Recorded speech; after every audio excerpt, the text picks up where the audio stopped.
ആഘോഷത്തിന് അതിരുണ്ടോ? രണ്ടാം പിണറായി സർക്കാർ 5 വർഷത്തിനിടെ PRD മുഖാന്തരം പരസ്യ പ്രചാരണങ്ങൾക്കായി ചെലവഴിച്ചത് കോടികളാണ്.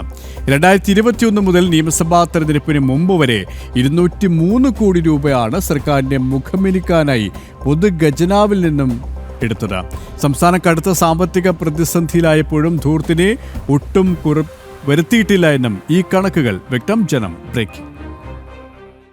രണ്ടാം ഇടത് സർക്കാരിൽ പിണറായി വിജയന്റെ നേതൃത്വത്തിലുള്ള മന്ത്രിസഭ പരസ്യങ്ങൾക്കും പ്രചാരണത്തിനുമായി ചെലവഴിച്ചതിന്റെ കണക്കുകളാണ് പുറത്തുവരുന്നത്. 2021 മുതൽ 2026 മാർച്ച് വരെ പരസ്യപ്രചാരണങ്ങൾക്കായി പിണറായിയും സംഘവും ചെലവഴിച്ചത് 203 കോടി രൂപ.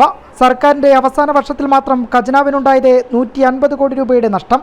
ദൃശ്യശ്രാവ്യ മാധ്യമങ്ങളിലൂടെയുള്ള പ്രചാരണത്തിന്റെ കണക്കിലുമുണ്ട് കോടികളുടെ കിലുക്കം.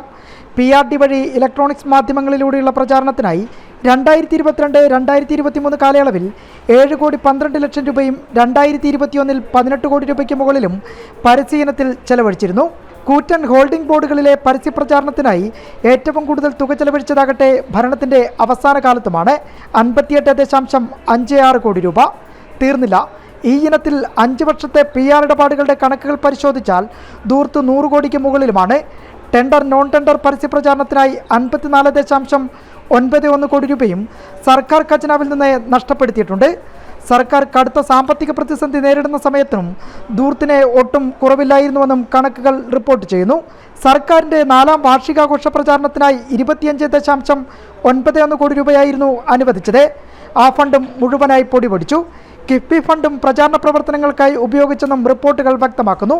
PRDക്ക് പുറമെ ടൂറിസം, IT, കായികം തുടങ്ങിയ വകുപ്പുകളും PR പ്രവർത്തനങ്ങൾക്കായി ഭീമമായ തുകയാണ് പരസ്യപ്രചാരണത്തിൽ മുക്കിയത്.